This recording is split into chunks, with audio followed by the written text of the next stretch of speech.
Bueno, la siguiente expositora es Carla Maranguelo, doctora en Teoría e Historia del Arte por la Universidad de Buenos Aires, licenciada y profesora en Artes por la misma universidad.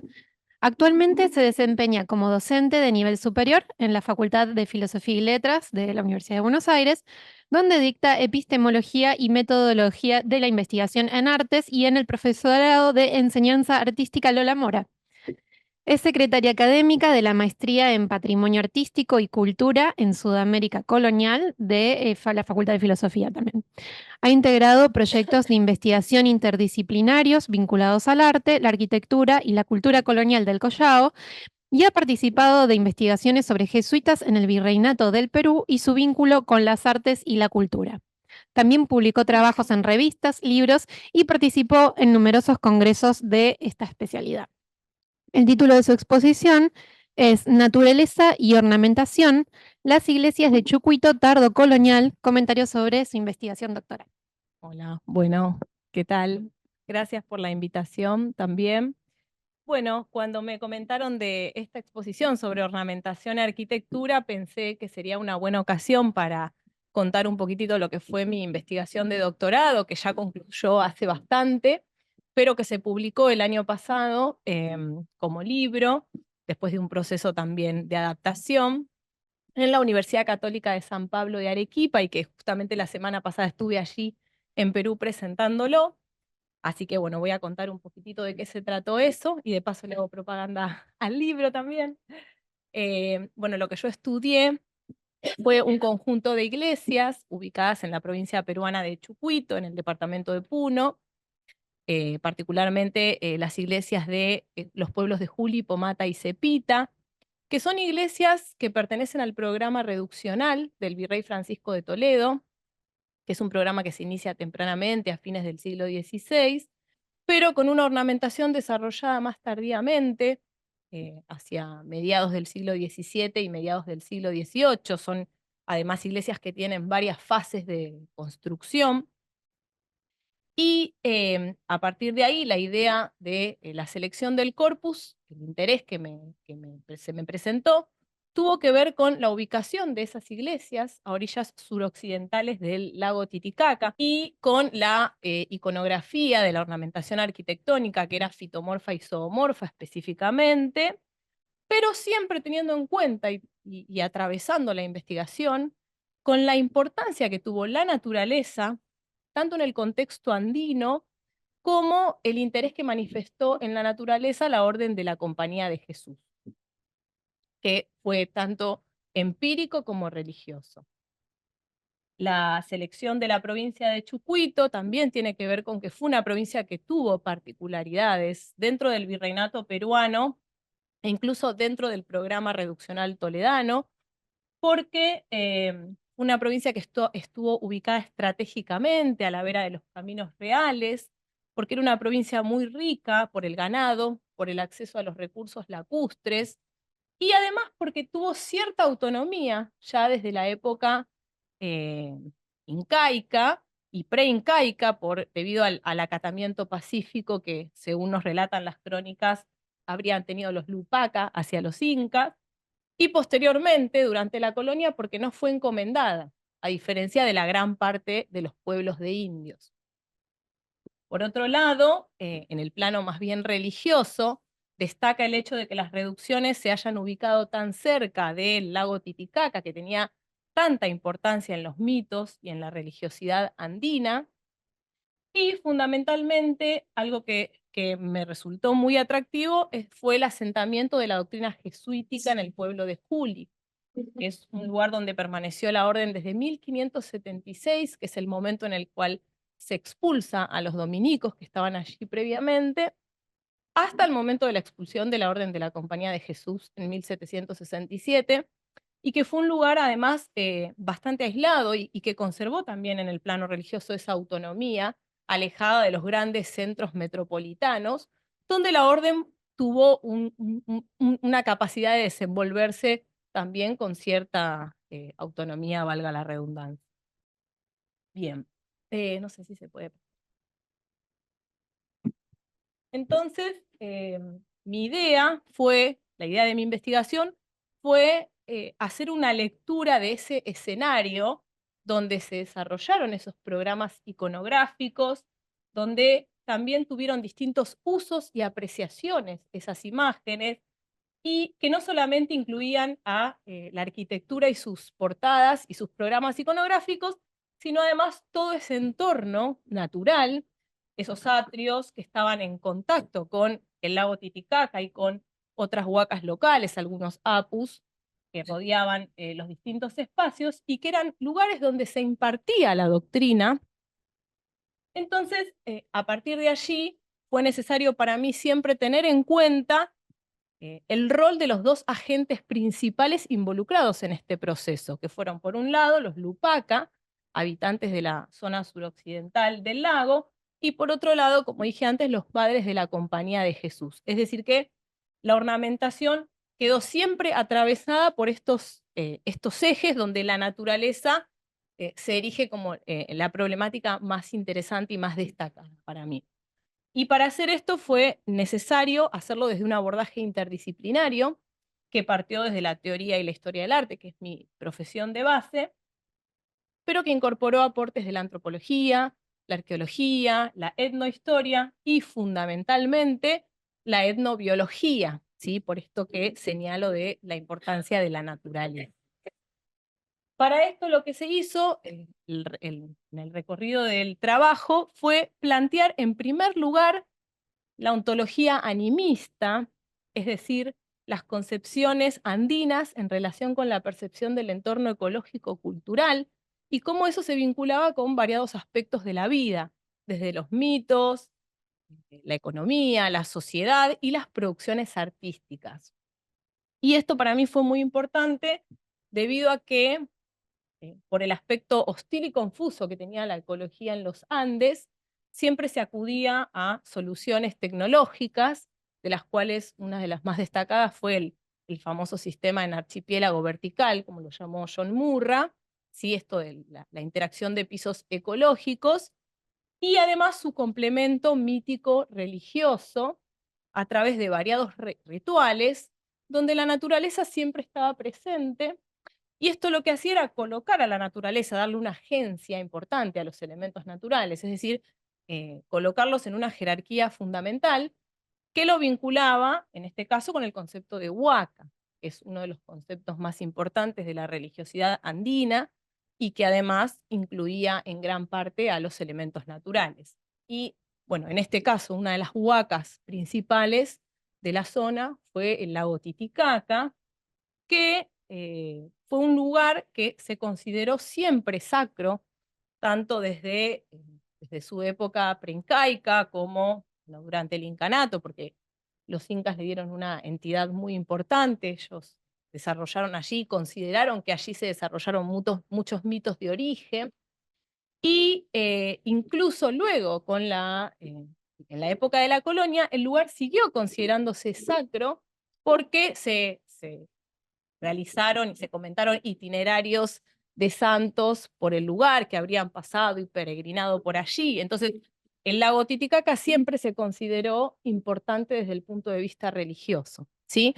Con esta base que fue necesaria para mí plantear este contexto, porque fue en ese lugar, con esa sacralidad, donde se desarrollaron las reducciones, es que planteamos un poco una línea que tenía que ver con la Orden de la Compañía de Jesús, que fueron los que tuvieron la preeminencia en la zona, ¿no? Por esto que mencionaba de la doctrina de Juli. Y lo que hice fue trazar un eje a lo largo del tiempo, porque fueron casi 200 años, donde la orden tuvo ciertas características, ¿no?, que formaron una suerte de programa, y para eso fue importante tener en cuenta fuentes variadas, heterogéneas, ¿no?, a lo largo del tiempo, para ver su labor pastoral, desde concilios, sínodos, catecismos, crónicas y demás. Y se partió del Tercer Concilio de Lima, que fue uno de los concilios más importantes porque marcó un antes y un después, tuvo una incidencia posterior fundamental, incluso hasta el Sexto Concilio, que fue luego de la expulsión de la orden.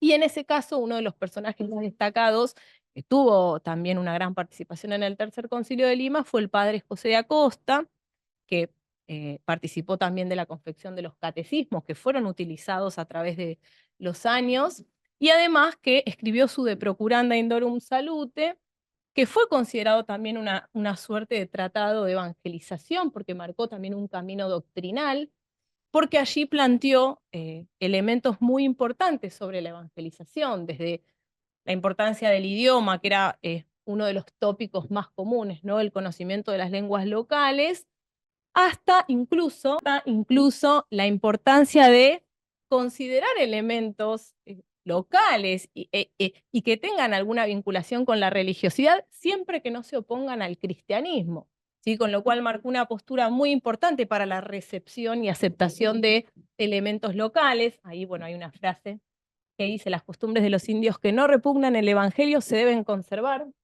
y recomendaba incluso cortar sin estrépito los ritos supersticiosos y sacrílegos y los hábitos de bárbara fiereza, mas en los puntos en que sus costumbres no se oponen a la religión o a la justicia, no creo conveniente cambiarlas. Acosta marcó un camino que se fue sosteniendo, ¿sí? El generalato del padre Claudio Acquaviva también fue muy propicio para sostener esta situación, como se ven las cartas que se intercambian, y también en el marco de esta cierta autonomía que señalaba, ¿no? Esto de que Chucuito estaba un poco aislada, entonces se podían tomar ciertas decisiones lejos de las grandes metrópolis, y avanzando en el tiempo, nos encontramos con personajes de la Orden de la Compañía de Jesús que participaron del contexto de extirpación de idolatrías, ¿no? El llamado contexto de extirpación, que, digamos, hablamos de una institucionalización porque es un contexto que empieza antes la verdadera extirpación de idolatrías, pero durante el siglo XVII, donde todo esto se institucionaliza, nos encontramos con personajes como José de Arriaga, por ejemplo, o Francisco de Ávila, que eran miembros de la orden, donde también se vuelve a ver esta capacidad de aceptación de ciertos elementos de la esfera religiosa andina para, en pos de inculcar la doctrina, ¿sí? Y donde aparecen, por ejemplo, en los sermones, reiteradas menciones que hacen referencia a los elementos naturales, ¿no? Es una frase de José Arriaga donde habla del maíz, ¿sí? Del maíz como elemento didáctico para inculcar un elemento de la doctrina, cuando era, bueno, bastante conocido ya para ese momento que el maíz era uno de los elementos más presentes en los rituales andinos, ¿sí? Hay otra frase ahí. Acá tenemos un sermón de Fernando de Avendaño, donde habla de la flor de granadilla, que es la flor de la pasión, la famosa flor de la pasión, que en este caso es bastante elocuente porque habla de los elementos de la pasión, pero que era una planta que se utilizaba también con fines rituales, ¿sí? Combinadas con algunas otras especies para variados rituales prehispánicos.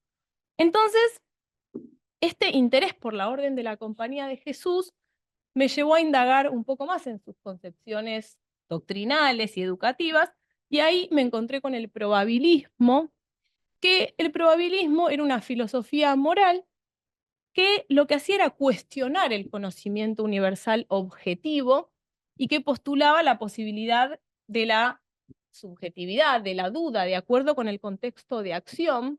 Sobre el probabilismo ha habido trabajos que han hecho un gran aporte, desde los trabajos de Pablo Macera, eh, pasando por los de Muñoz García y José Carlos Bayón, donde se destacó la figura del jesuita Diego de Avendaño, que es un personaje que tuvo mucha influencia de Acosta y que también tuvo influencia posterior, y particularmente esta filosofía que subyacía a esta flexibilidad que era característica de la Compañía de Jesús, fue muy propicia para la inclusión de elementos locales andinos, pero fundamentalmente, bueno, en el caso que tocamos acá, elementos del mundo natural.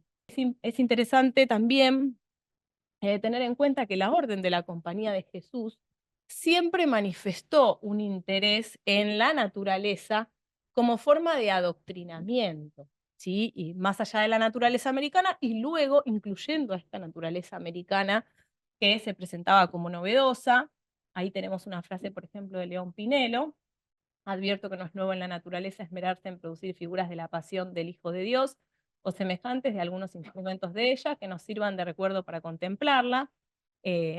Bueno, desde del mismo José de Acosta, pasando por León Pinelo, hasta Bernabé Cobo, que fue uno de los referentes más importantes al respecto. ¿Sí? No aburro con leer la frase, pero donde la naturaleza siempre aparecía como importante para adoctrinar.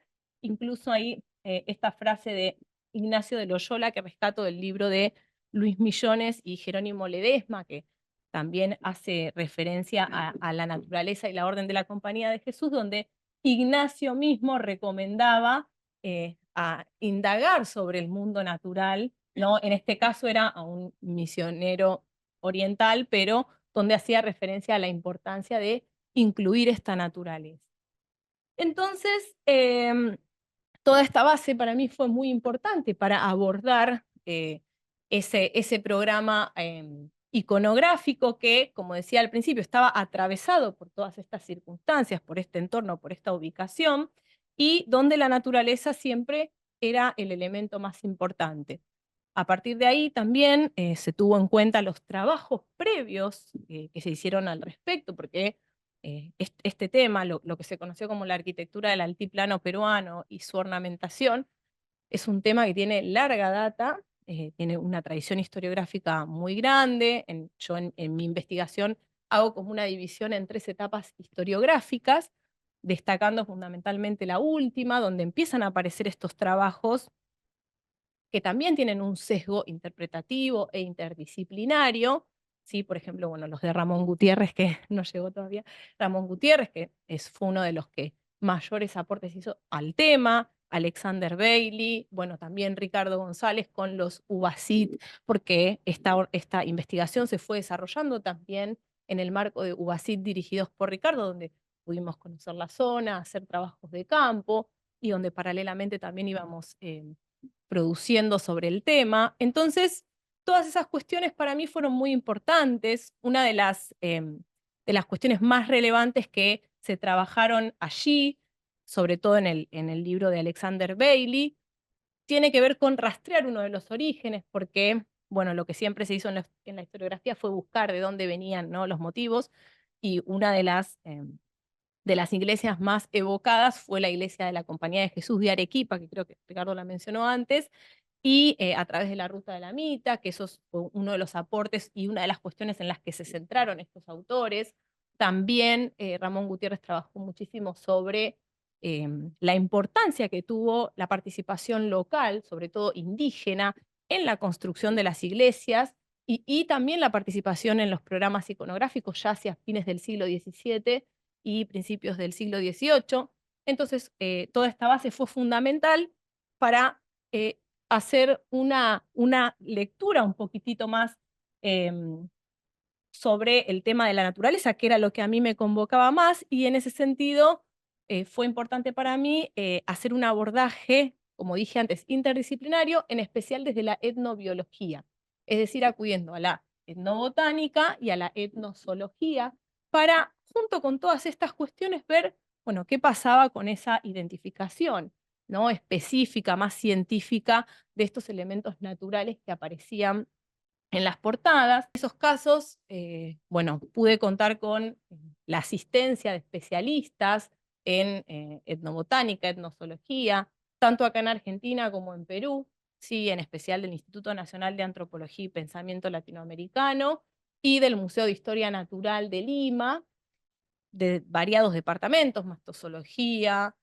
etnobotánica, ornitología, y a partir de ahí, lo que se hizo fue tener en cuenta la ubicación de estas especies en el área y en zonas aledañas, porque muchas de estas imágenes también corresponden a otros pisos ecológicos, ¿no? Y esto concuerda con el sistema de pisos complementarios, ¿no?, el sistema en archipiélagos, la estilización que tenían algunas imágenes, los usos que tenían y que presentaban. Y acá también fue muy importante porque se trataba de iglesias que estaban dirigidas a fundamentar un programa cristiano, ver qué pasaba con esas imágenes en el cristianismo, donde aparecen en la iconografía, en los bestiarios, y demás, y considerar también la iconografía local, que eso también fue un tema bastante complejo desde el punto de vista metodológico, porque no hay muchas imágenes prehispánicas del área Lupaca, ¿sí? De imágenes precolombinas. Es bastante conocida la importancia que tenía la naturaleza, y eso lo podemos ver en varias imágenes de la costa, de la sierra, pero en el área Lupaca nos encontramos, bueno, un poco con esta dificultad, que Tiwanaku había eclipsado un poco la zona, ¿no? Y el área Lupaca, que pertenece a los señoríos posteriores a Tiwanaku, después también recibe la impronta incaica, y en la zona era característica por el desarrollo de textiles que se han perdido. Entonces recuperamos algunas imágenes también de cerámicas donde aparecen elementos naturales. Entonces, esta cuestión también fue muy importante porque se pusieron sobre el tapete varios elementos que, junto con la identificación, bueno, científica de las plantas, pudimos arribar a algunas conclusiones, ¿no? Como, bueno, ver determinadas especies, en algunos casos, no sé si quieres pasar a algunos animales. En algunos casos encontramos familias, y dentro de las familias especies también. En otros casos no se pudo encontrar especies específicas, si esto se agrupó también de acuerdo a todas estas consideraciones que estamos diciendo, ¿no? Por grupos de composición, forma, usos y demás. Y una de las conclusiones a las que se llegó fue que muchos de estos elementos naturales que aparecían en esas portadas tenían usos locales muy relevantes, ¿sí? Vinculados con distintos aspectos de la sociedad, religiosos, pero también medicinales, económicos, pero que además tenían toda una lógica que se vinculaba con el orden social, esto que hablábamos al principio del concepto de Huaca y la importancia de ciertos elementos naturales para sostener el orden de la Tierra, pero que también tenía un impacto cosmológico, y que tenía también todo un programa que se vinculaba, una lógica que se vinculaba con el lago Titicaca, ¿sí? Entonces, desde mi punto de vista, los jesuitas, con su interés en este mundo natural y también con sus capacidades de flexibilidad, supieron entender y también dar lugar a este tipo de manifestaciones, porque en definitiva la idea era propagar su labor misionera, y ese parecía ser el objetivo principal. Yo hablo de una suerte de acuerdo tácito. Lo cierto es que acá, en este caso, bueno, la naturaleza creo que pudo ser un hilo conductor muy importante para materializar esto. Así que bueno, esto es un poco lo que venía a presentar. Gracias. Muchas gracias, Carla, por tu presentación. Muy linda. ¿Alguno quiere agregar algún comentario sobre su presentación o sobre alguna de las imágenes que mostró? Estamos viendo, Lali.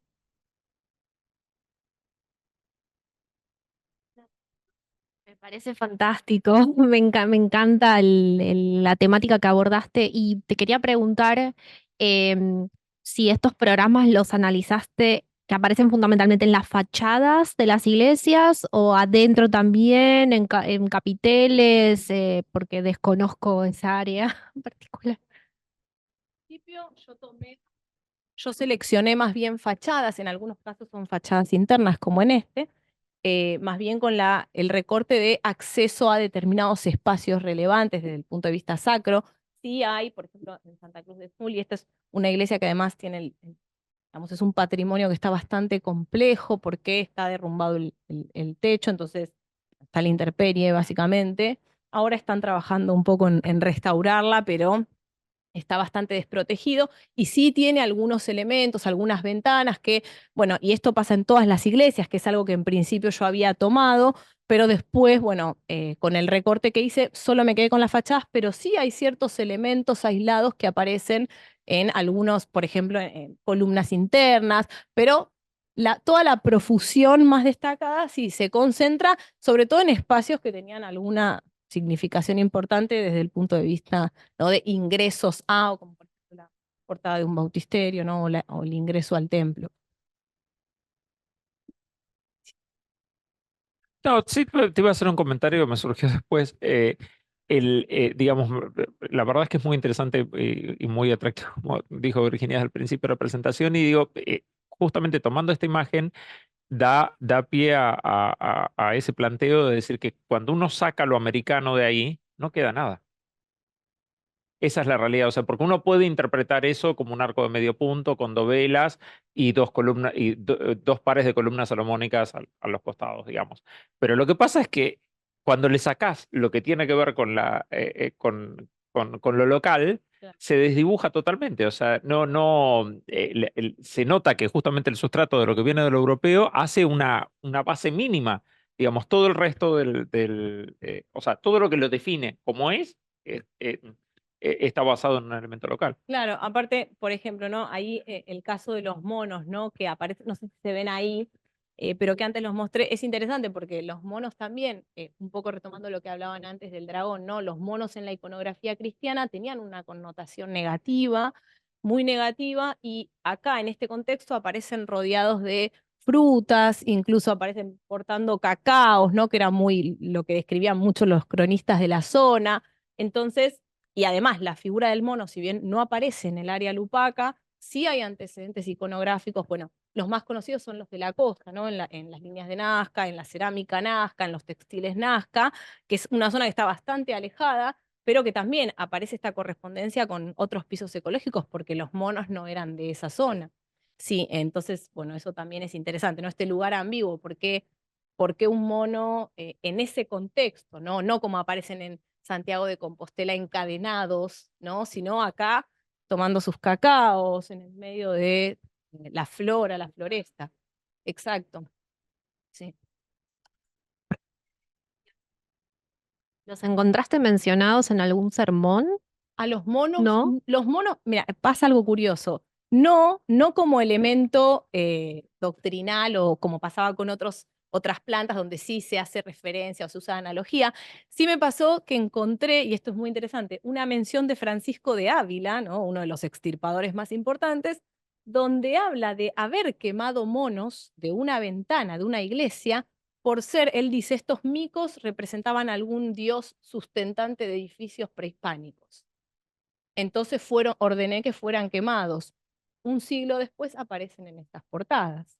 Sí, eso es bastante llamativo. Teresa Gisbert menciona esa cita también, y por eso ella sostiene esta hipótesis de que los monos estaban vinculados con el sostén y hace una referencia a las columnas, ¿no? Donde aparecen, pero la verdad es que yo de eso no pude obtener demasiado, ¿no? Son las interpretaciones que hace ella, pero me pareció interesante esto, ¿no? Esta mención de justamente un jesuita dedicado a la extirpación que diga eso y que, bueno, después, no solo acá, porque también aparecen en ventanas casualmente, ¿no? En la iglesia de San Juan, adentro, en el interior, bueno, no tengo acá la imagen, pero aparecen monos que son, creo que estaban sueltos son unos, sí, son uno de los que han sido también identificados.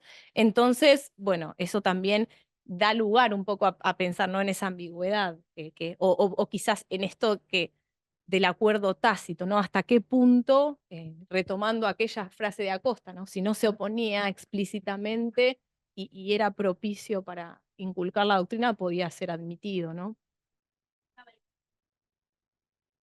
Exacto. Sí, sí, el mono era muy apreciado. Ya, de hecho, por no ser de esta zona, era visto, ya de por sí era visto como un animal exótico. Y aparece también el mono, sí, en grabados con mujeres incas, ¿no? Como parte de regalos que traían de la selva. Yo te quería hacer una consulta. En este cruce que vos haces entre las mexicanas y europeas, en cuanto a la técnica productiva de estas piezas, constructiva, podemos decir, desde el punto de vista más macro y en lo particular, ¿vos detectaste como particularidades o sincretismos o modos de articulación? Hablo de la producción técnica, ¿no es Sí, cierto? sí, digamos, de cómo se De cómo se trabajaba. construía y cómo se trabajaban estas piezas. Sí. Bueno, en realidad sí, porque obviamente digamos, los programas arquitectónicos venían diseñados incluso por españoles, pero incluso a veces por mismos jesuitas también que hacían cumplían un rol medio técnico ahí.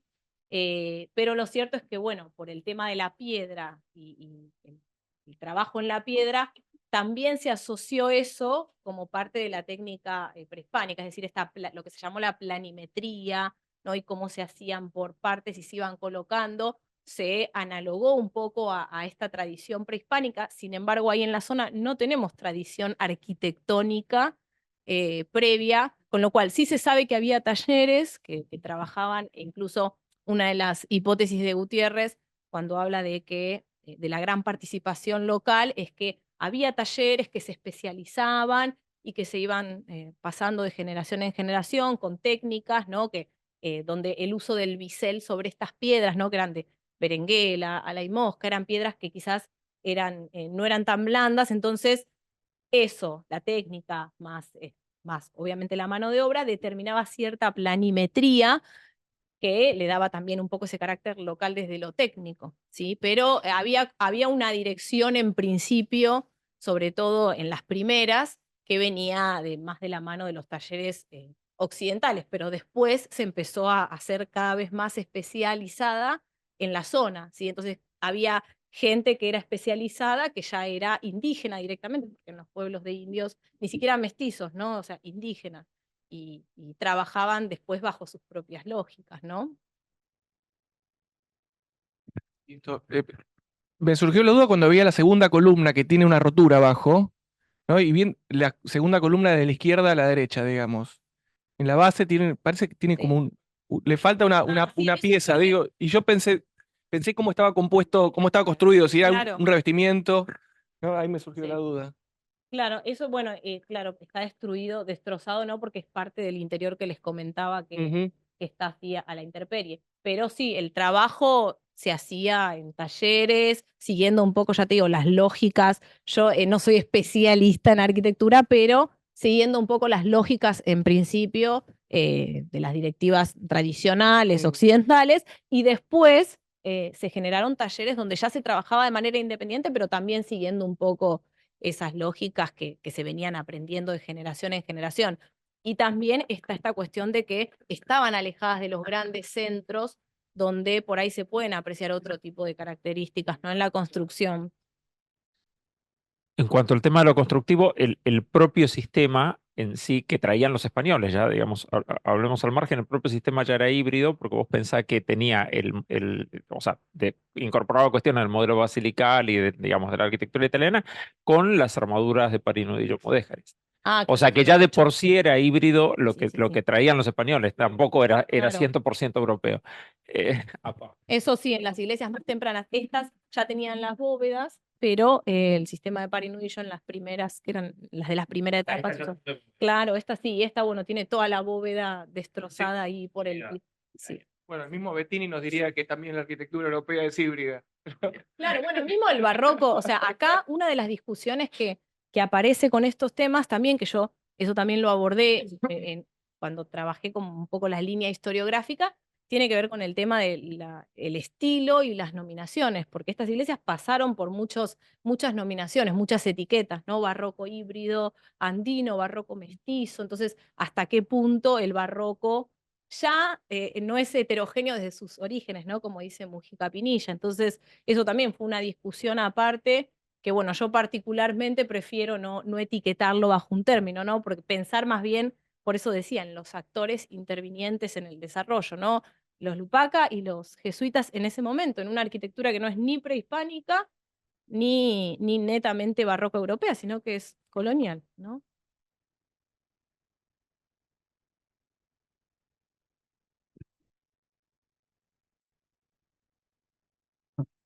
Muchas gracias, Carla. Vamos a seguir ahora con Ricardo.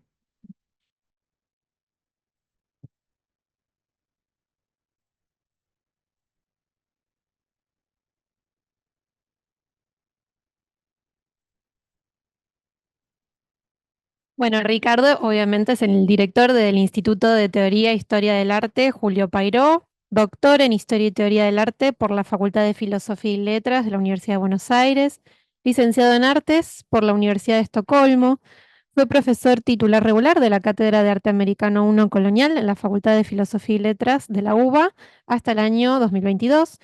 Dirige en la actualidad la maestría en Patrimonio Artístico y Cultura en Sudamérica Colonial, también de la Facultad de Filosofía y Letras, y es coordinador general del Programa Interdisciplinario de Estudios Coloniales.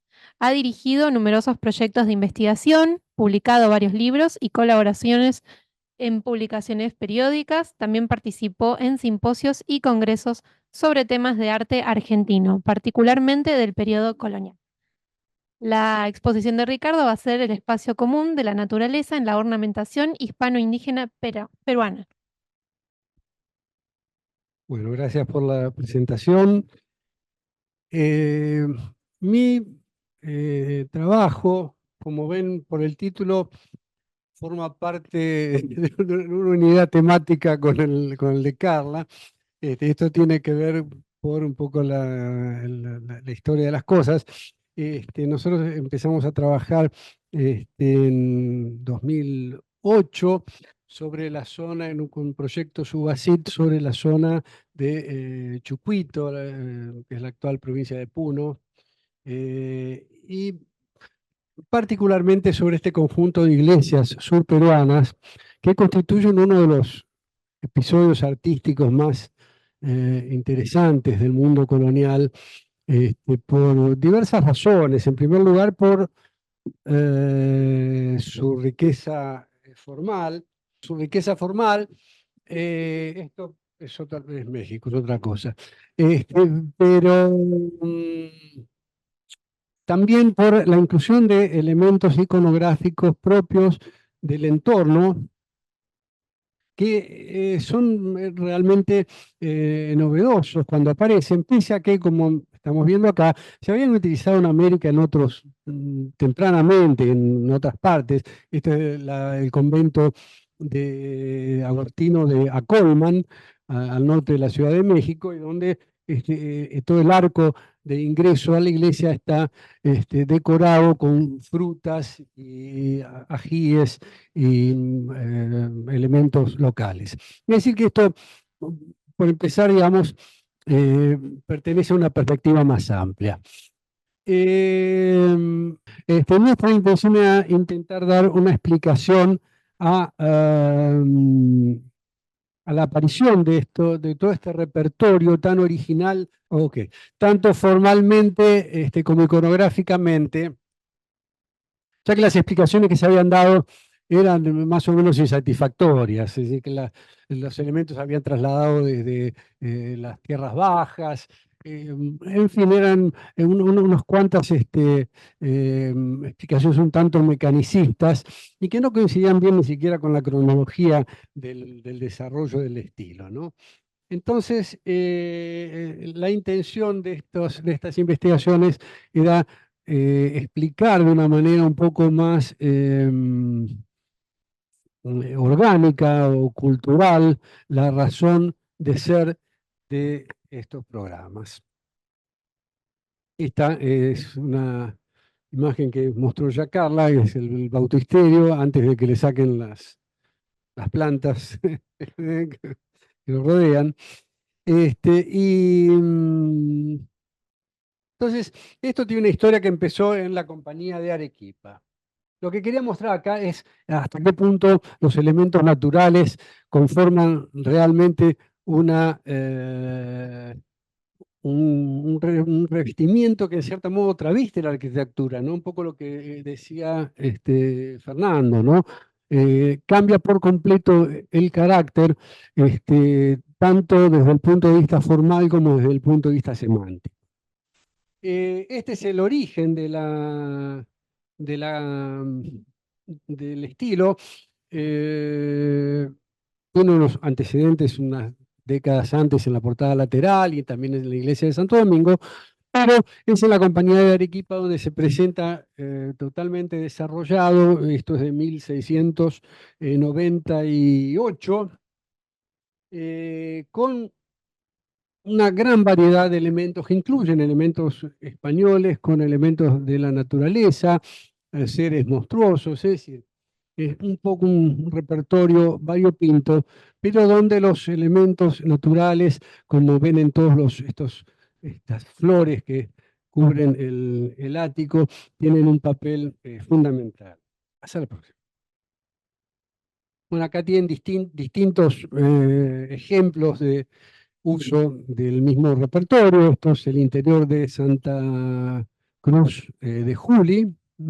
Las columnas, todas las columnas y los arcos de las capillas están decoradas con flores de distinto tipo. Es interesante ver desde el punto de vista formal que también hay un principio de organización y de diseño muy interesante, ¿no? Porque los elementos están muy simplificados y muy sistematizados, lo cual va a ser una característica del diseño incluso europeo, ¿no? En la forma de organización. Acá tenemos una de las ventanas de Santa Cruz de Juli. Y esta es una talla de una de las bóvedas. Esta es la bóveda de cañón, que en parte se han caído, pero en parte se están, y tenían entonces estas grandes carteras con el IHS de la compañía y con elementos vegetales alrededor, ¿no? Esto es una columna de San Juan Bautista de Juli. Pasa la próxima. Y Cepita, más al sur, es otro de los hitos de este tipo de ornamentación hispano-indígena. Como vemos, los elementos de la arquitectura, las cornisas y los frisos están recubiertos por todas estas frutas granadas, máscaras que no se saben si son ángeles o mascarones indígenas, tallos que parecen serpientes, y entonces la iglesia se convierte en un discurso muy distinto al de la simple arquitectura. Esto es Pomata, esta es la portada lateral, que es tardía, es como de 1794, y en donde el frontón, pasa a la próxima. Ah, no, perdón, esta es la portada lateral del transepto. Sí. Y el frontón, que es una de las piezas más interesantes, porque se aleja totalmente de los cánones de composición formal europeo, ¿no? Bueno, todas estas, acá tiene un detalle del frontón. Todas estas, si ustedes se fijan acá, hay son dos águilas o cóndores que a su vez son el águila bicéfala, ¿no? Pero en una realización totalmente americana. Todo este repertorio tan interesante es el que llevó a intentar rastrear las razones por las que se habían producido.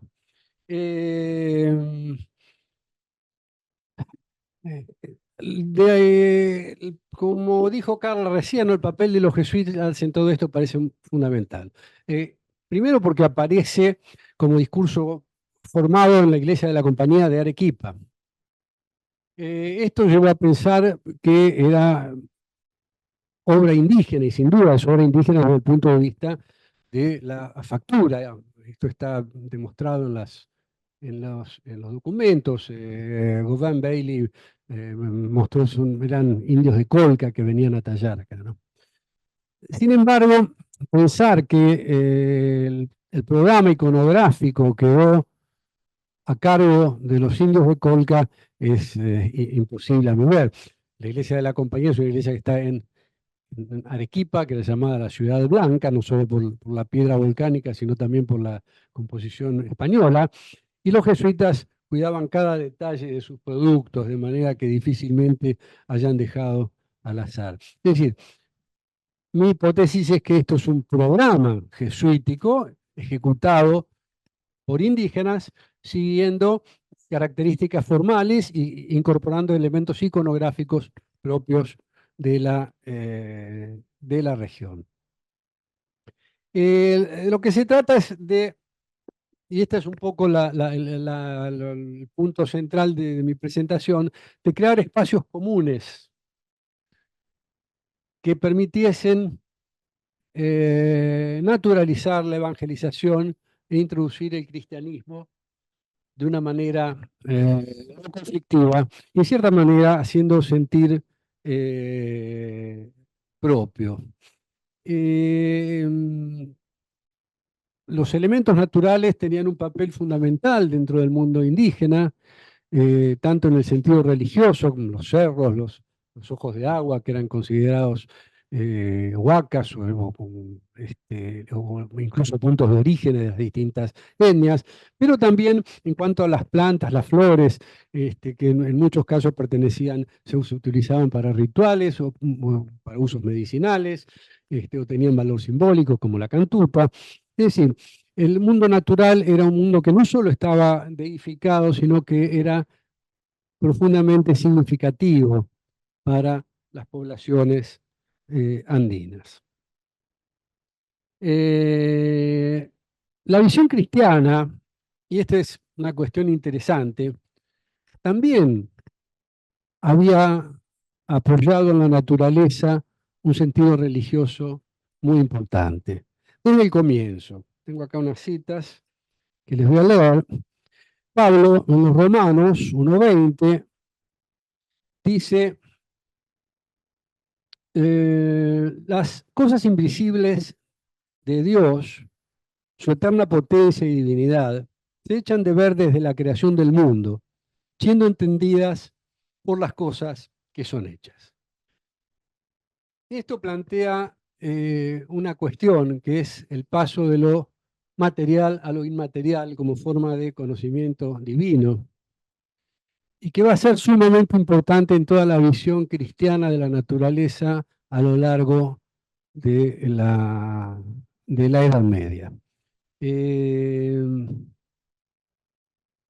Incluso la expresión de Ignacio, ver a Dios en todas las cosas, está antecedida por numerosas manifestaciones de la misma idea.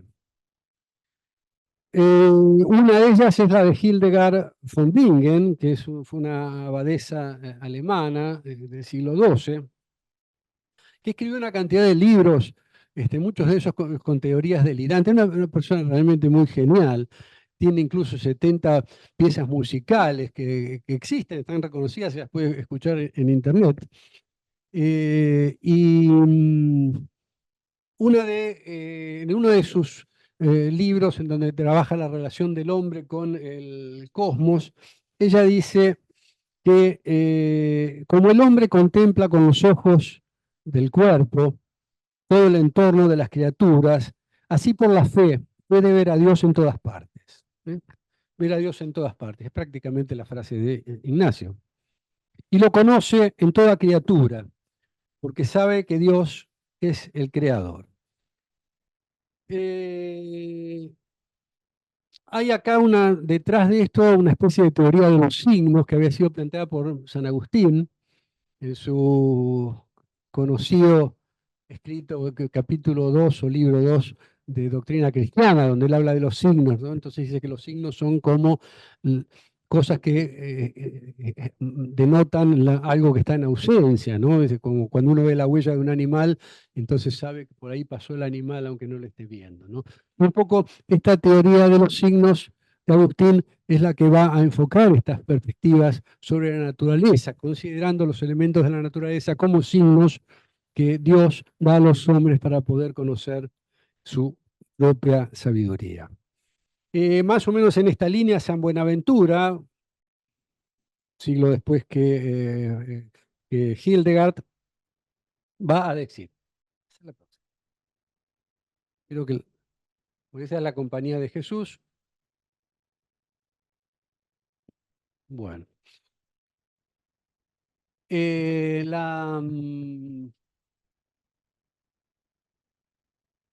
Decía que...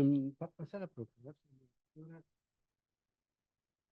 Hildegard, ahí está. San Buenaventura va a decir que las...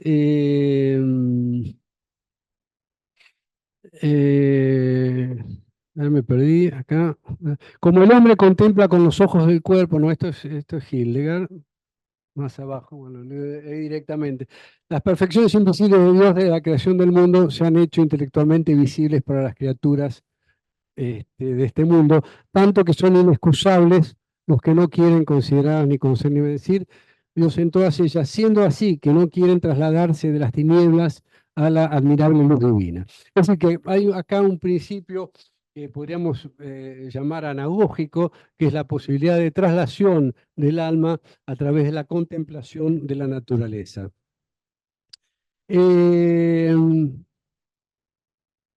Son no solamente vestigios, simulacros y espectáculos puestos ante nosotros para cointuir a Dios, sino también signos que de modo divino se nos han dado. Ahora bien, lo interesante es que los jesuitas, que han sacado muchas de sus novedades de los siglos XVI y XVII de la tradición cristiana, van a reciclar estas ideas con... Pasa a la próxima. Con un desarrollo bastante extenso en obras como las de Louis Richomme, que es un jesuita que publica en Lyon en 1611 este libro, La pintura espiritual o el arte de admirar, amar y alabar a Dios en todas sus obras y sacar de ello un provecho saludable.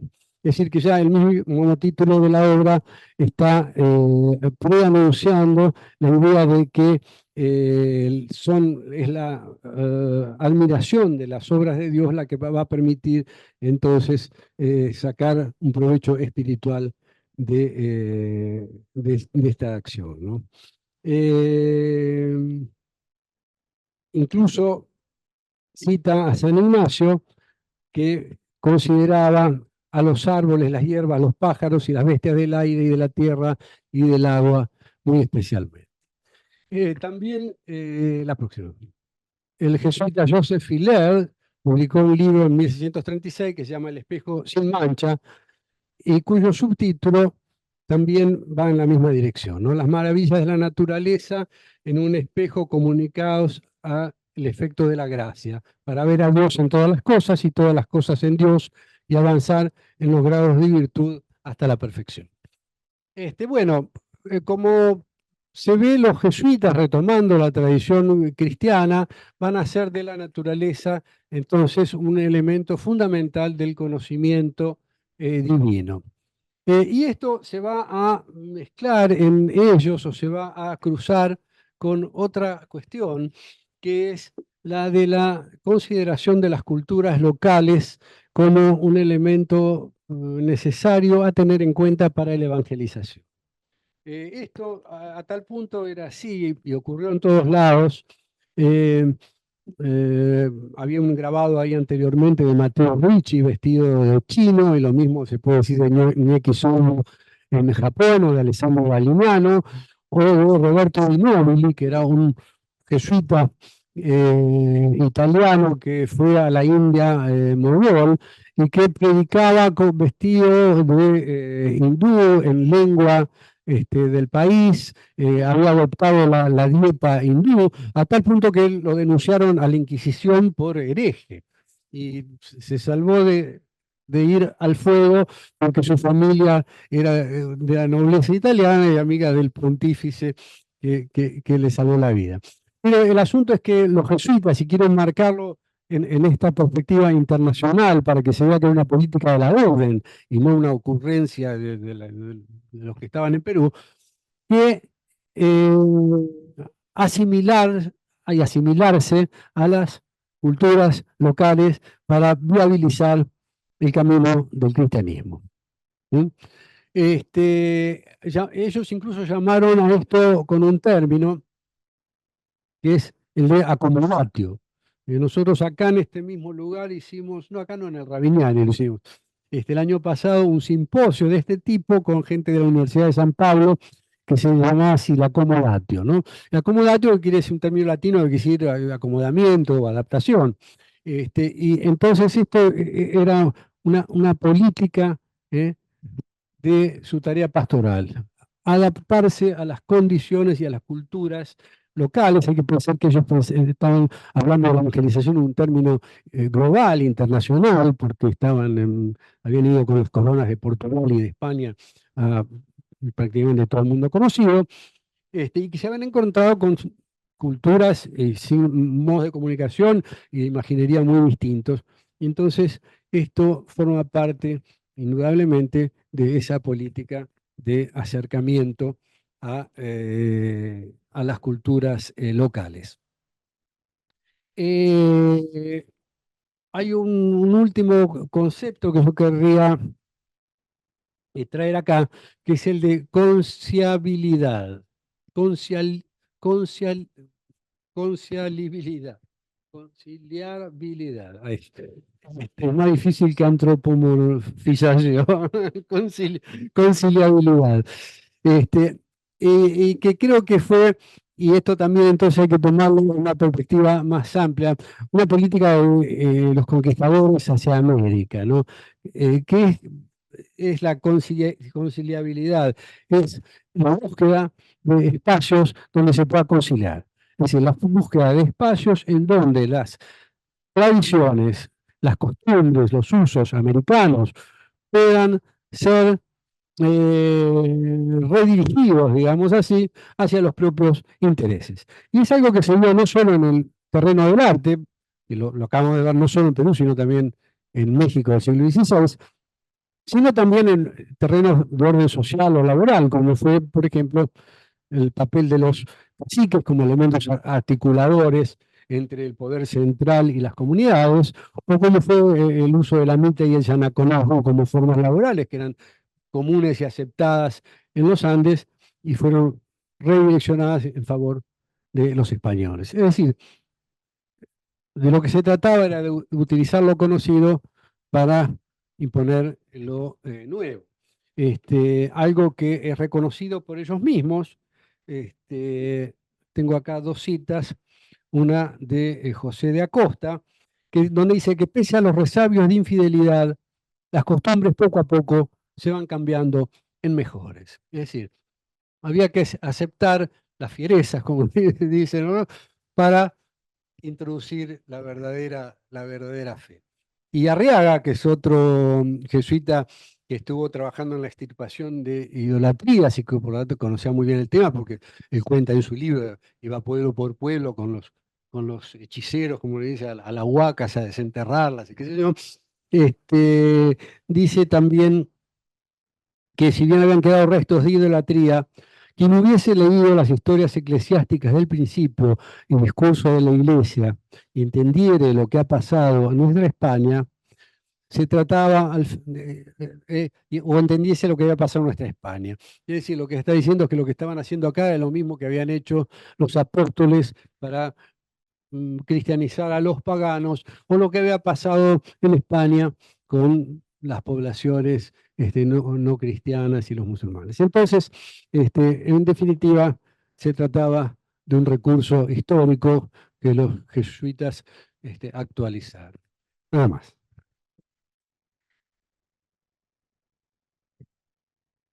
Bueno, muchas gracias, Ricardo, por la exposición y la síntesis también de todo el material. Le paso la palabra a quien quiera hacer algún comentario o alguna pregunta o aporte con toda la información que nos dio recién. Sí. No, de esto me olvidado, porque pasa que había traído un parador porque tenía mucho citas, al final no lindo. No, que una cuestión, un modus operandi interesante era el uso de elementos que eran significativos para la cultura cristiana española, pero que también eran significativos en América. Por ejemplo, las aves. Bueno, ahí tenemos a la izquierda es el escudo de la corona española, de la Universidad de Salamanca. Acá en el medio tenemos el mismo tema del águila bicéfala en la, claro, con el monarca jesuita en la compañía de Equipa, y al costado tenemos esta versión abstracta, se puede decir, del águila bicéfala en el... Es genial, es el frontón de mate, es increíble. No, no, no. Eso, lo tenías que mirar en segundo plano. Yo decía, ¿dónde está el águila bicéfala? Y cuando empezás los ojos, Ahí se ven es como una lectura fractal que le Sí, hicieron. sí, No sé, me perdonan claro. por la palabrota, ¿no? Con Es esto. hermoso. Es muy extraño eso. Porque- Mm. Sí. Sí, sí, pero no lo ves de primera. No, no, no. Sí. Bueno, acá es otro ejemplo, está la portada de Cepita con las conchas y florones y qué sé yo, y acá tienen la Casa de las Conchas de Salamanca arriba y abajo la portada, la parte de abajo de la portada lateral de San Martín de Salamanca también, entonces, estos temas que podían naturalmente ser leídos por las dos culturas, van a ser muy utilizados. Las conchas, que eran los muyus que usaban para los rituales, están en todos lados prácticamente, y que tenían además una ventaja extra, que era que la ornamentación, al no tener un correlato narrativo, no entraba en colisión con la doctrina, que era esto que decía Costa, que hagan lo que quieran mientras no colisionen con la doctrina. Entonces, como esto no tenía un correlato narrativo, cada uno podía leer acá lo que le parecía, es decir, los españoles leerían la Concha de Santiago y los indios leerían el Muyu de sus rituales. Pero esto, que al no ser explícito, no era tampoco disruptivo, ¿no? En lugar del espacio.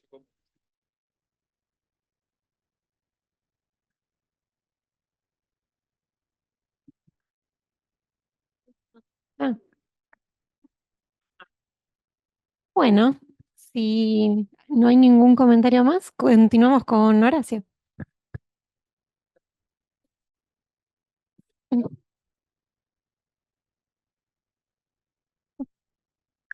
¿Para qué empezó de este lado? Bueno, Ahí está. ahora viene Horacio entonces, Caride Bartrons, arquitecto y doctor en Ciencias Sociales por la Universidad de Buenos Aires. Realizó estudios superiores en Historia de América en la Universidad Complutense de Madrid. Es doctor en Epistemología e Historia de la Ciencia por la Universidad Nacional de 3 de Febrero. Realiza un postdoctorado en Historia de la Arquitectura y la Ciudad en la Universidad Nacional de La Plata. Ya lo terminé. ¿Ya lo terminó? Es profesor titular de Historia de la Arquitectura y el Urbanismo en la Facultad de Arquitectura y Urbanismo de La Plata también. Profesor titular de Historia del Diseño Industrial y profesor adjunto de Historia de la Arquitectura en la FADU, en la Universidad de Buenos Aires. Es director de Estudios Históricos e investigador principal del Instituto de Arte Americano. Profesor visitante y conferencista en universidades de América y Europa. También ha publicado 14 libros y más de 100 artículos. Es editor de la revista Anales del Instituto de Arte Americano. Y la presentación de Horacio es Muchas gracias. Owen Jones y la ornamentación científica 1854-1856. Muchas gracias, Ir, por la presentación. Gracias por la invitación, además. Para mí es un gusto, es la primera vez que estoy acá en el Pairó. La verdad, si bien lo conocí hace muchos años a Ricardo, estoy encantado de estar acá y estoy encantado de escuchar lo que escuché, porque con Fernando estamos discutiendo por qué estudiamos lo que estudiamos siempre. Y hoy, ¿no? Tuvimos un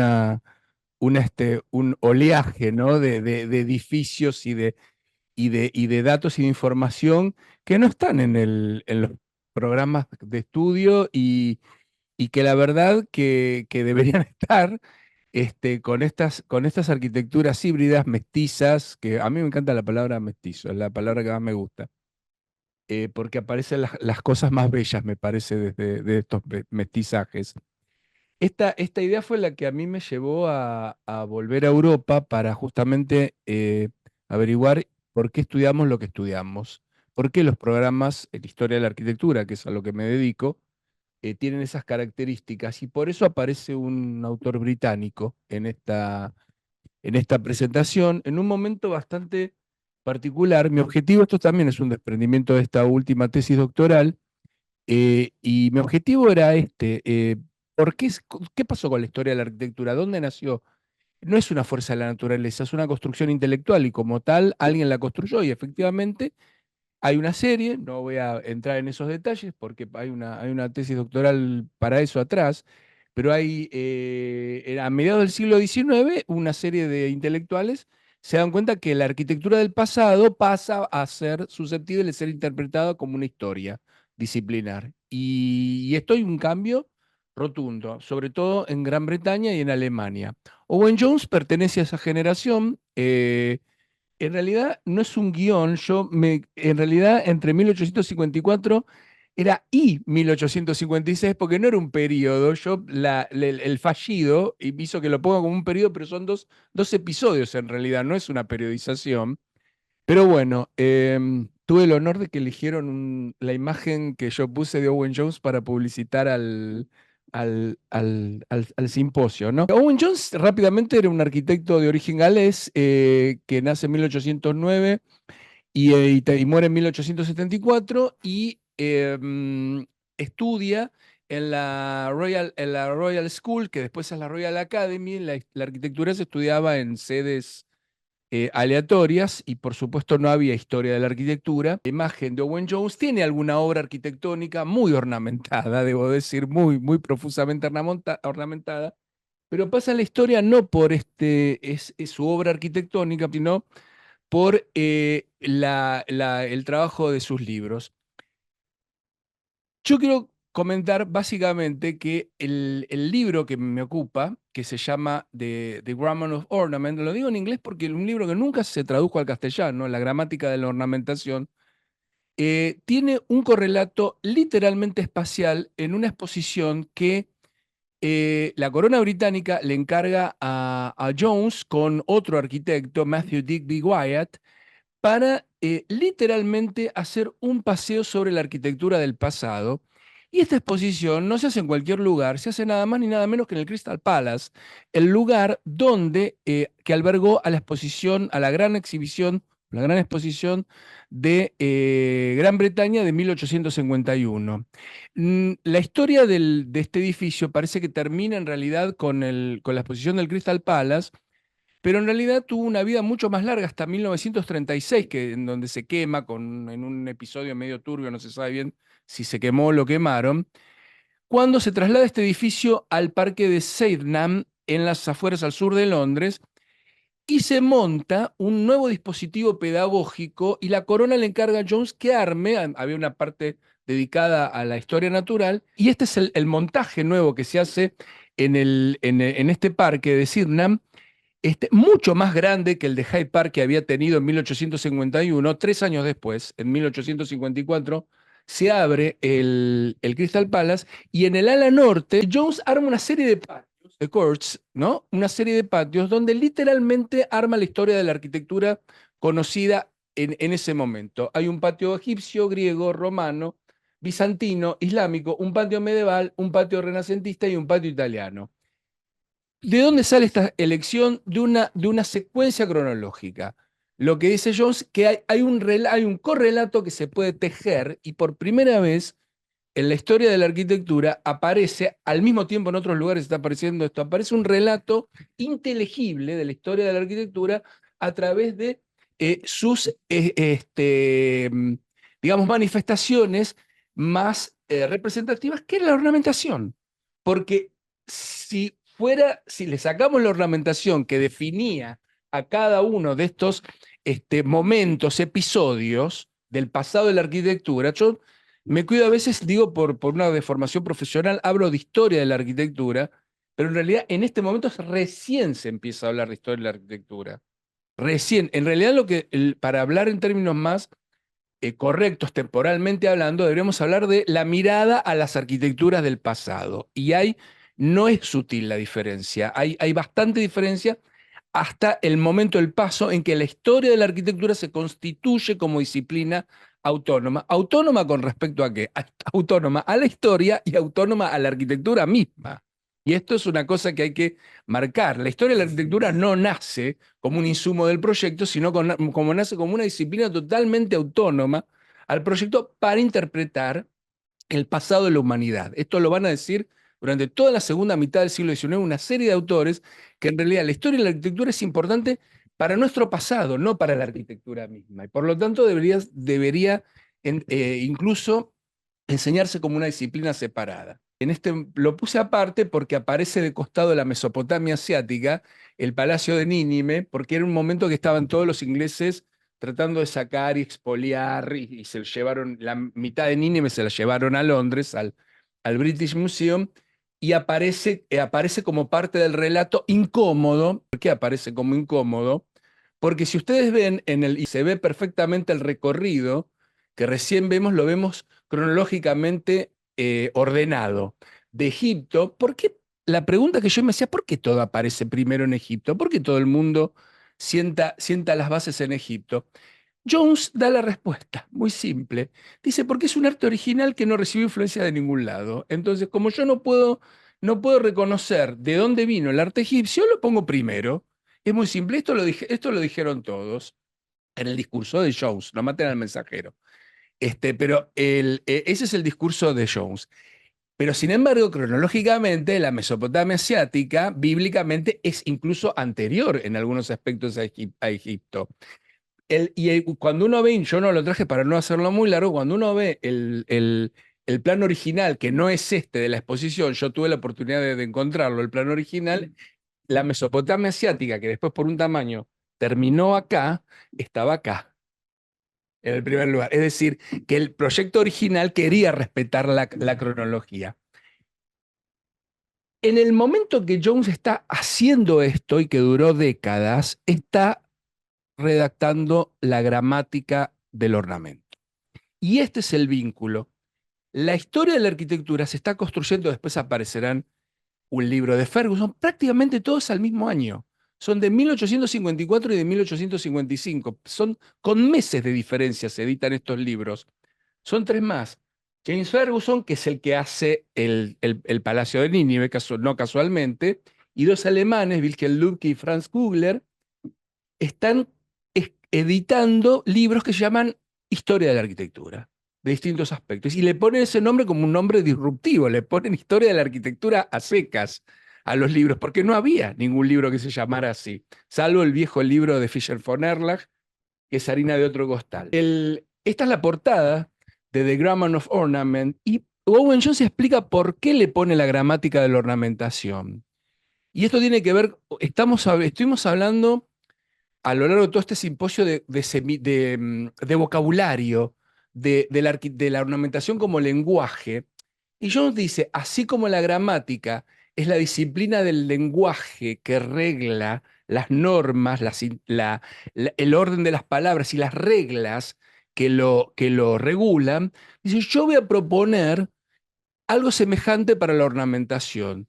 Y ahí viene esta especie de contradicción que le puse a mi presentación, la ornamentación científica, porque en realidad si uno lo mira desapasionadamente, es contradictorio hablar de ciencia y ornamentación en algún punto, porque acabamos de ver, la sensibilidad que tiene, nada más alejado de lo científico, por más que haga referencia a la naturaleza, las reglas de estas águilas bicéfalas fantásticas que vimos recién son elementos de la sensibilidad humana y de la subjetividad de todas las interpretaciones. A mí no se me ocurre tratar de ponerle reglas, de hacer una nomología de todo esto.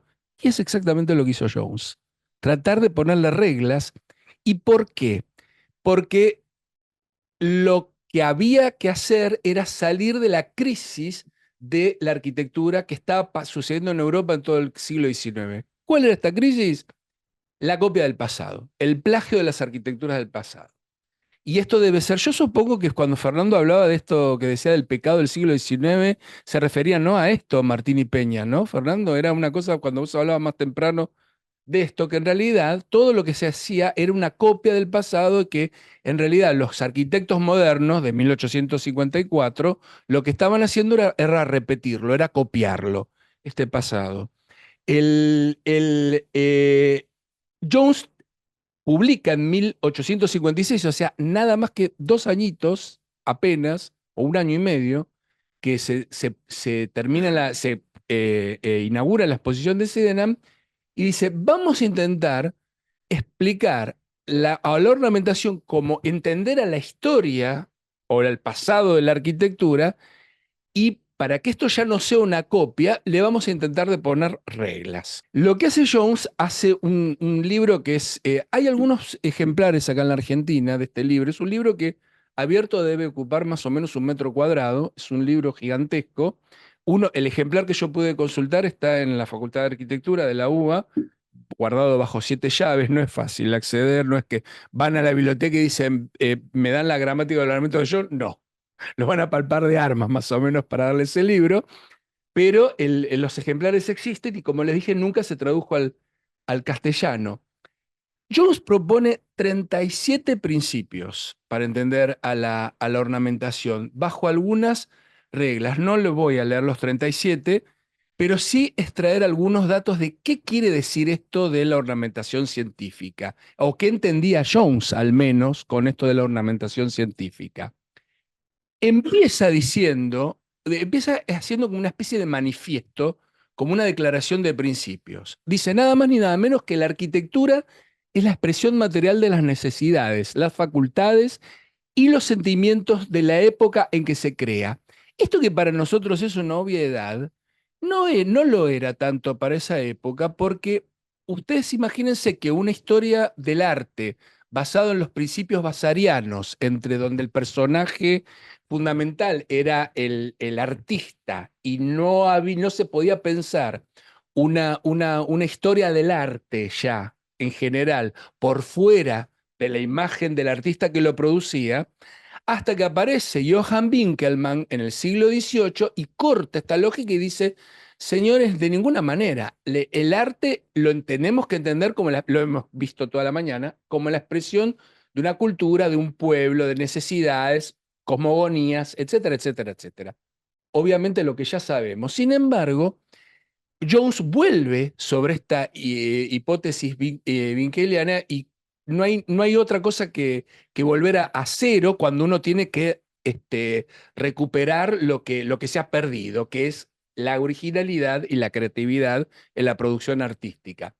Y ahí dice, el estilo en arquitectura es la forma peculiar que forma esta expresión bajo la influencia del clima y de los materiales disponibles. Esto era volver a las fuentes winkelmannianas de cero y decir, bueno, señores, si no queremos hacer una copia, hagámoslo de esta manera. Ale, por favor. Dice, y más aún, dice, las modificaciones y desarrollos que han tenido lugar de un estilo a otro han sido causados por un repentino desprendimiento de alguna idea fija que liberó el pensamiento por un tiempo hasta que la nueva idea, como la antigua, se fijó de nuevo para dar lugar a nuevas invenciones. Nada más ni nada menos está estableciendo el correlato de la historia de la arquitectura, Jones. Estaba diciendo por qué ahora se entiende lo egipcio, lo griego, lo romano, etcétera, etcétera. Esto es lo que ellos entendían y esto es lo que se compró en algún sentido de una manera que solucionó un problema de interpretar las arquitecturas del pasado y en otro sentido trazó una línea de lo que había que estudiar y lo que no había que estudiar. Aparece el Islam, sí, Jones digo, no todo era el mundo europeo el que estaba bajo el radar, por decirlo así, anacrónicamente de Jones.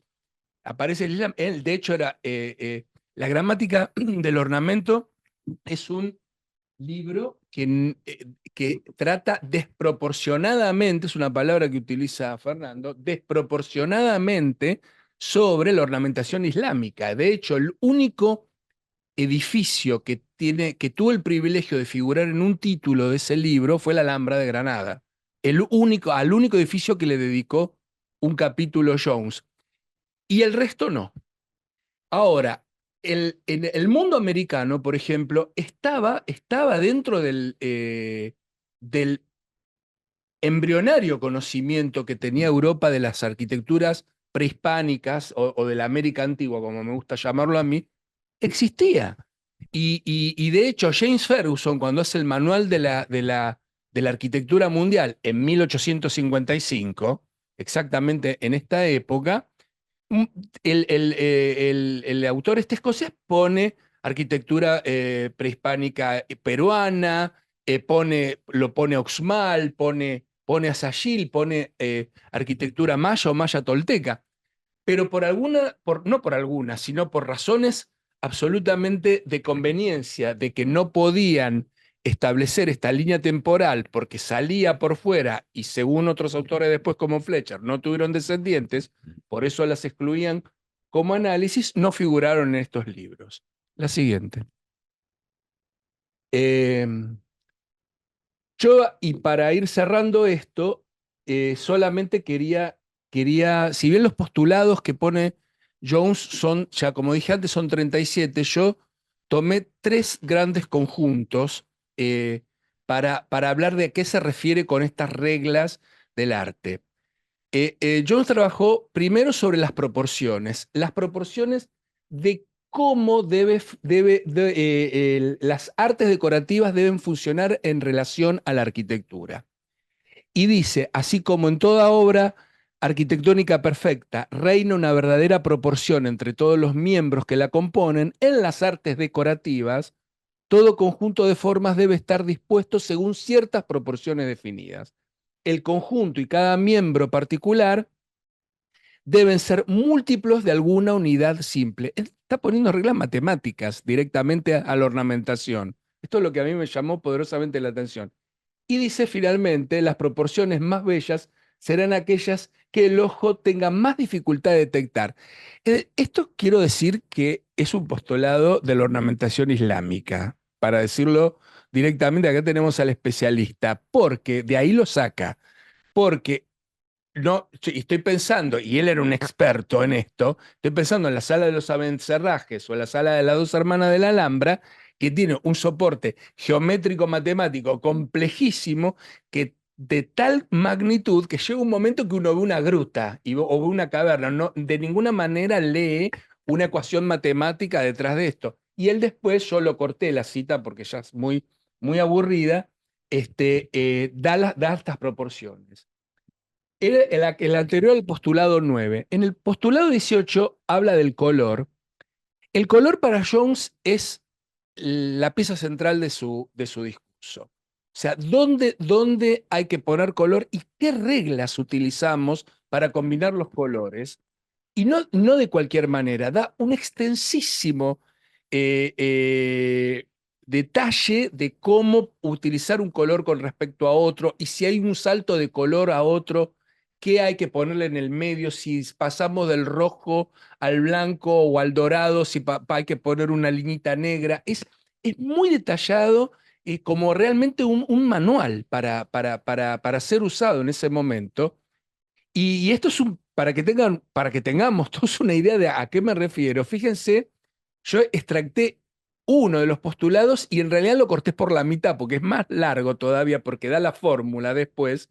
Dice, los primarios, hablando de los colores, de intensidades iguales se armonizan o neutralizan entre sí. En las proporciones de 3 amarillo, 5 rojo, 8 azul, integrados, es decir, cuánto de cantidades tenemos que usar de uno y otro.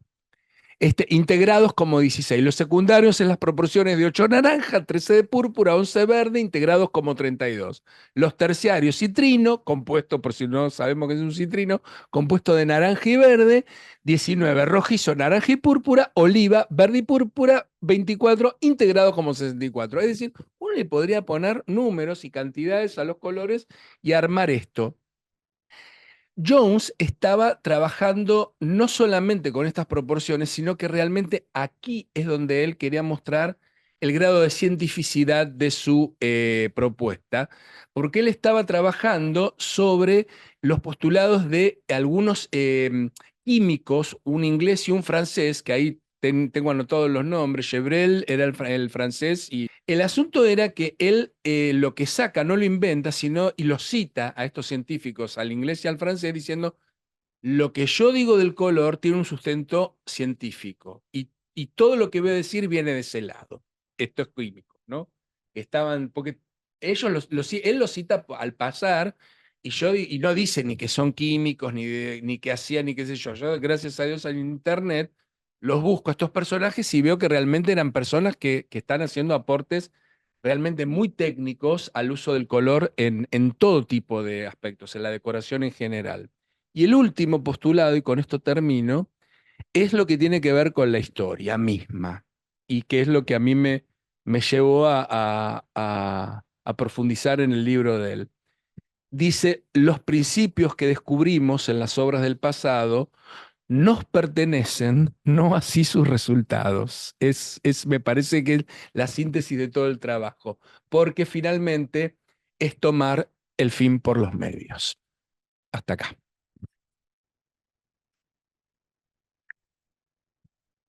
Gracias, Horacio. Si alguno quiere hacer algún comentario, queda abierto el micrófono o aporte.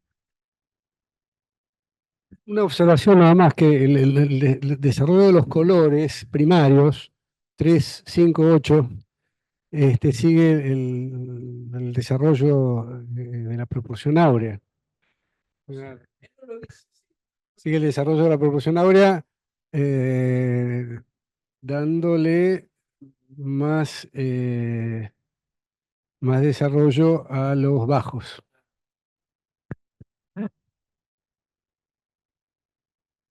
Yo quiero saber los otros postulados. No, bueno, te los mando. Yo Me los mandas. los traduje a los 37, pero no lo... no lo el texto nunca, como nunca se tradujo al castellano, en realidad todo el trabajo mío tuvo que ver con una especie de obsesión de traducir a estos autores que son ingleses, franceses y alemanes a nuestra lengua y no al revés. Y ojalá que cuando salga el libro, sí, está, sí, porque el director del instituto Claro, me está. conmina bajo tortura de que lo publique el texto, que en realidad fueron invisibles para nuestra historiografía estos textos. No han sido tratados y yo creo que hay que conocerlos justamente para discutirlos y para hacer otra cosa, no para... yo veía estas cosas que mostraba Carly, que mostraba Ricardo, y digo, ¿y por qué no estudiaba? ¿Y por qué no? A mí no me enseñaron esto en la facultad. Estas pequeñas iglesitas de Perú que tienen tanto para contarnos y tanto de lo cual podemos aprender, ¿no? De cómo interpretar estas cosas. ¿Qué categorías? Yo pensaba cuando veía estos trabajos y los de Ricardo, digo, ¿qué categoría le ponemos a estas arquitecturas? Porque las que con nosotros usamos normalmente no funcionan. Dice barroco, neobarroco, barroco mestizo, barroco americano. Estamos inventando palabras para interpretar algo con categorías que no son las nuestras, ¿no? Claro, me imagino, porque Los invito a leer. es el tema, ¿no? Es el tema. Pero para conocer estas categorías, yo creo que hay un momento que teníamos que pegar el salto del Atlántico, ¿no? Y decir, yo siempre lo digo un poco en broma, un poco en serio, que existen los hispanistas y los americanistas, y por qué no existimos los britanistas, por ejemplo. Porque yo creo que es muy subalterno, porque a ellos no los estudia nadie. Bueno, yo me autopercibo britanista directamente. Me autopercibo britanista y yo digo, yo los quiero estudiar desde Sudamérica, desde Argentina, desde Buenos Aires, de mi condición de porteño, y decir lo que a mí me parece de lo que hicieron y lo que dejaron de hacer. ¿Por qué no? Ahora lo podemos hacer, y hablando en serio, ahora tenemos los recursos técnicos para hacerlo. Antes no lo podíamos hacer. No solo yo tuve la oportunidad de viajar y los estudié in situ, tuve un mes haciendo archivos en Londres para todo esto, etcétera, etcétera, pero realmente sin internet y sin los elementos de inteligencia artificial hubiera sido imposible. O sea, el inglés lo puedo leer y lo puedo traducir. El francés reconozco que tuve que estudiar. El año pasado me puse a estudiar francés porque no leía nada. Je parle pas un peu. Y a petit peu. Y el alemán terminó mi amor. Con el alemán, el amor, así que inteligencia artificial y pedí ayuda a mis profesores, a un profesor del doctorado, a Lorenzano, Ale, que vos lo conocés, que él hizo su tesis de filosofía en alemán y lo habla perfecto, sí, no se puede creer. Y lo habla perfectamente y hay palabras que por más traductor en línea que tengas, el alemán es un idioma que es imposible si no conoces el contexto donde está producida esa frase. Para mí me parecía imposible. Ahí sí agradezco toda la ayuda que yo recibí para interpretar algunas cosas. Pero creo que era una deuda de traducir estas cosas a nuestro idioma y que se conozcan en nuestra lengua y no al revés. Eso es un poco todo el objeto. Lo voy a publicar, sí, sí, sí, sí. No, porque es por Es por la grabación, ¿no? Se te escucha bien igual. Perfecto. Bueno, gracias por la presentación. Tenía una pregunta súper chiquita, pero me quedé pensando en esto de que, bueno, fue casi como nulo para la historiografía local la presencia de estos autores y me preguntaba si habías rastreado, porque yo sé, el único autor que encontré que lo menciona es Ricardo Rojas, a esta gramática ornamental de Owen Jones. Ah, mira, yo lo que veo ropa y no lo sabía. Lo cita mal, en realidad dice Grammar of Ornamentation y en realidad Es ornament. encontré que Agrasot, que es otra publicación sobre artes decorativas, lo cita también incorrectamente, entonces por ahí Rojas no lo leyó, sino que se enteró a través de Agrasot. Pero me preguntaba si, ya que habías encontrado la publicación acá en Argentina, si la habías encontrado en algún lugar, en qué otros lugares, o si habías estudiado un poco la circulación de cómo impactó acá, o digamos, cómo circuló el texto. No, estudié el libro y en su rol para formación de la disciplina. Eso sería otra investigación, ver cómo el libro, ni siquiera te digo, sé que llegó muy tempranamente a la vieja escuela de arquitectura de la UBA, el libro, porque está la ficha de ingreso, pero no hay mucho más que eso. Era un libro, lo que te puedo decir otras cosas, que era un libro no caro, carísimo en su época, fue escandalosamente caro el libro. Yo leí recensiones de la época, de mediados de siglo, que todo el mundo se quejaba de que el libro, ya te digo, es un libro que abierto debe ser como toda esta mesa y así. Acá. Es un libro gigantesco, intransportable, bellísimo, lo tengo que decir porque las láminas son enormes, gigantescas y hechas con una calidad increíble. El libro es nada, parece un incunable. Pero no sé cuántos ejemplares llegaron a la Argentina. Ese existe. Y sí, está, creo que es de que llegó a mediados de un poco antes del siglo XVIII. Ahí está, no lo me fijé, pero creo que llegó a principios del siglo XX, por ahí. Alguien lo O sea, hace compró. mucho, está No, buenísimo. no, Claro, muchísimo el libro. exacto. El libro, ya te digo, nunca se tradujo al castellano, y las versiones, sé, por ejemplo, que hay hoy la última edición, creo que la hizo una universidad, Princeton. ¿Vos tenés la edición de Princeton? ¿La tenés vos? La hizo hace unos pocos años, sí. La hizo la Universidad de Princeton. Es chiquito, sí, no, eso es un librito. Pero el libro tiene versiones piratas hechas en el siglo XIX. Es una historia muy novelesca la del libro, porque y a principios del siglo XX creo que hasta la CIA se metió norteamericana porque quería rastrear cuál era la circulación del libro en Estados Unidos, porque era tan copiado en ediciones truchas y piratas el libro. Sí, sí, tiene como una historia bastante truculenta el libro. Pero te digo, la que está lo que tenemos en la biblioteca en la facultad es esta, la edición original, y que tardó muchos años en reeditarse por lo caro, un libro que ya te digo, todo el mundo estaba horrorizado de lo que costaba el libro, aún para los estándares de la época, ¿no? Eso. Gracias. Bueno. Parece que Rafael no- Hago un comentario Así que también con eso. terminamos. Sí.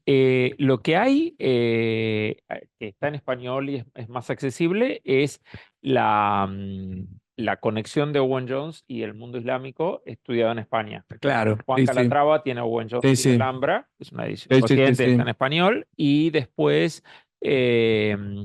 ahora no me acuerdo la autora, pero bueno, yo lo tengo citado en mi tesis, o sea, hay muchos de los estudiosos del arte islámico en España que han estudiado la fascinación de los ingleses por el arte islámico en ese momento y tocaron estos temas, pero solo ese fragmento. Sí que no era monolítica esta fascinación, ¿eh? Porque Owen Jones fue te diría, una especie de rara avis en ese sentido, y de hecho el patio de la Alhambra que hacen esta exposición, que es como el alimento natural del libro, con la exposición y no con el libro, todo el mundo reconoce que es como era la obra maestra de la exposición, y hay cada patio tiene un librito que lo explica. O sea, uno podía literalmente recorrer los patios conectados y tenía un librito como una especie de guía, decía de Alhambra Court, y uno lo recorría y explicaba qué era cada uno de los elementos que tenían y cómo se habían hecho y qué sé yo. Todos los patios tienen ese librito, ya o bien hechos por Jones o bien hechos por Wyatt, pero todos lo tienen. En el año 1849 hay otros, ¿cómo se llamaba este personaje? Tengo tanto desfile de nombres que me olvido, pero hay otro historiador de la arquitectura que dice todo, y es 1849, son 5 años antes. Jones lo conocía, el texto, ni lo menciona, ni lo menciona. Ese libro se llama Historia de la Arquitectura, ese libro, y dice que nada, algo así como nada bueno pudo haber salido del Islam. Dice, todo lo contrario. Y es un libro que era de circulación y que no, que en realidad era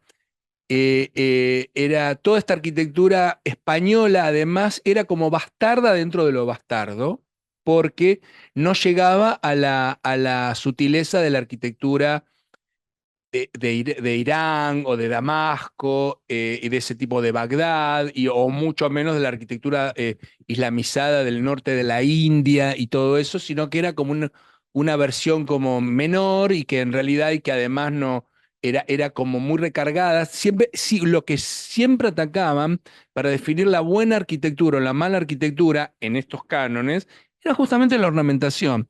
Decía, por ejemplo, no hay sutileza, es todo muy pesado. Por la arquitectura de la India les parecía, a algunos, no todos, le pareció horrorosa porque era muy grotesca en cuanto a todo lo que tenía y qué sé yo. Ferguson todo lo contrario. Ferguson le encantaba. No había colonizado la India porque tenía negocios, según lo que dice, tenía negocios familiares en la India además. Bueno, es una trama compleja de relaciones y la historia de la arquitectura nace en ese caldo de cultivo, ¿no? Eso es. Y agrego una cosa más ahí que hablo por boca de Calatrava, digo, no sé, vos sos el que ha tenido acceso a las fuentes originales.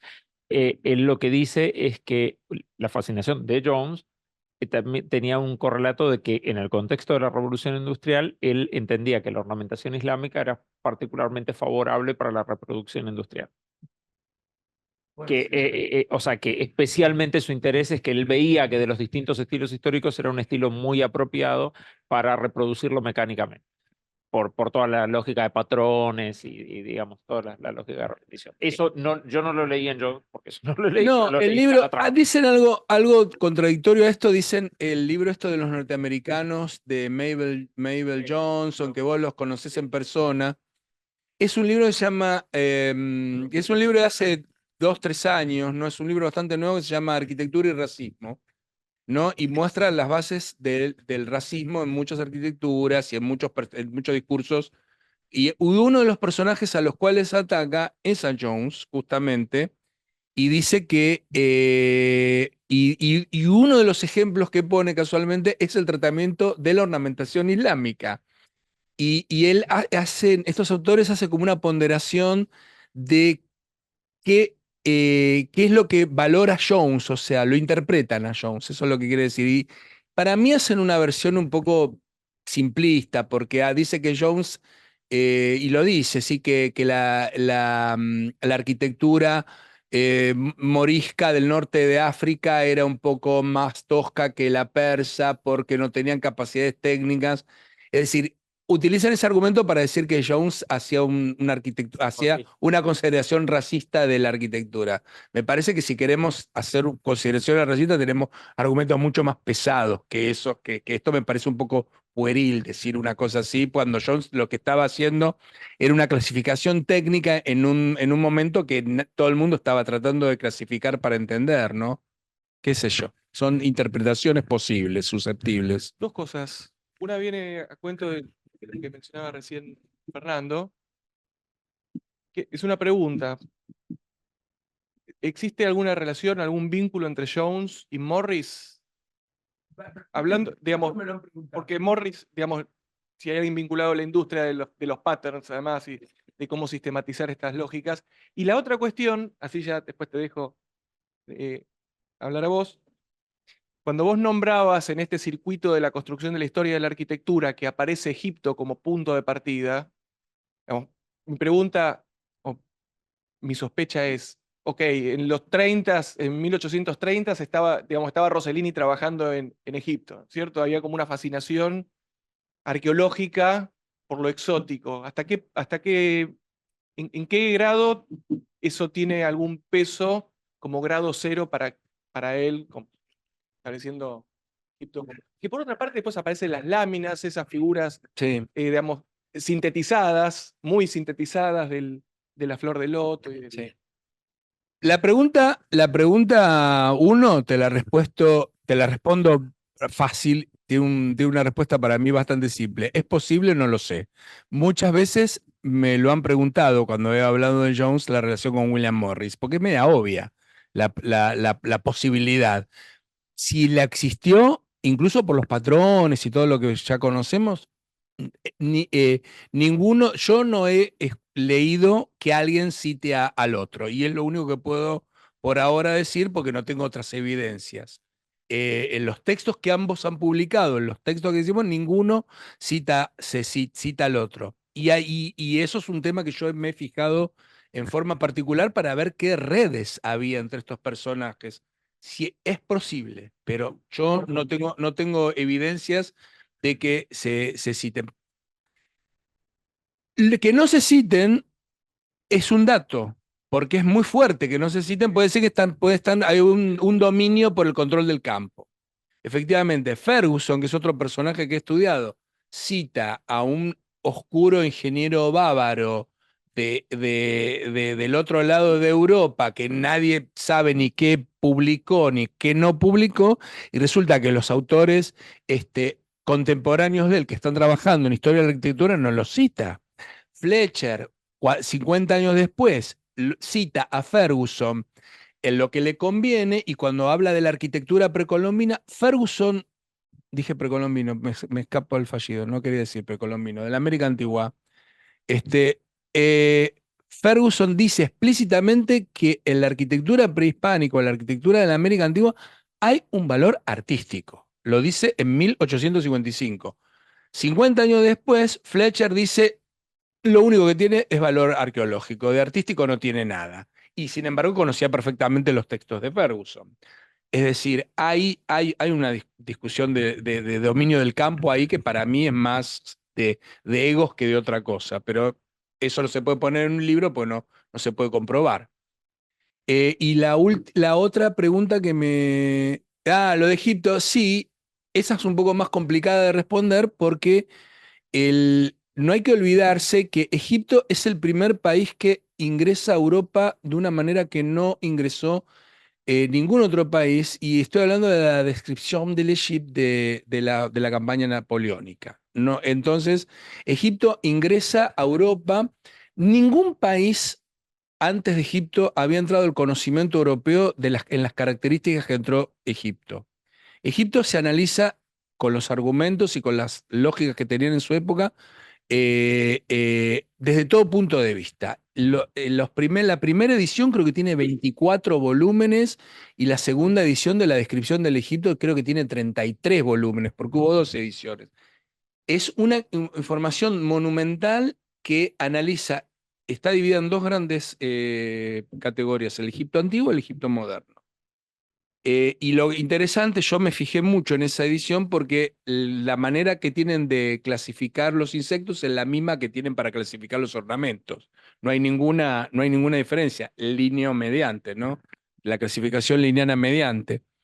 Egipto irrumpe a principios del siglo XIX de una manera a un todo orquestal. Entonces, es como que sienta las bases de una cultura primaria, embrionaria, que se va construyendo, y esto es lo que yo quiero decir.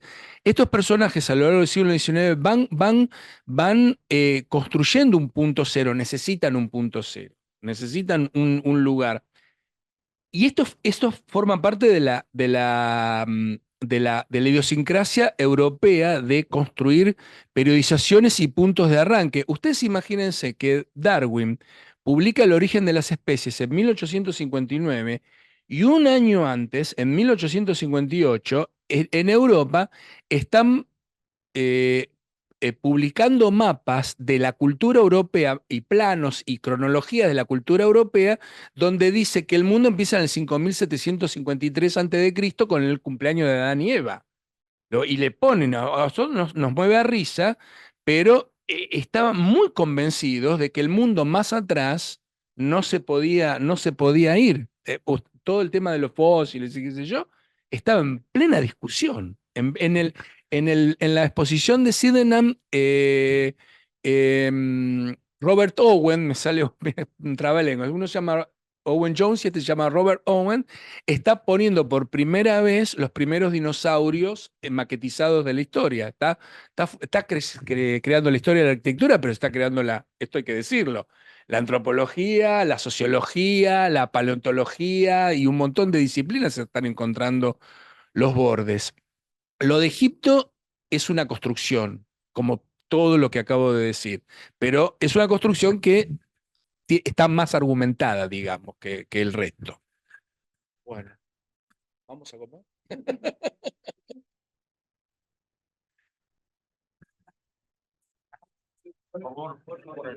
Anfitrión.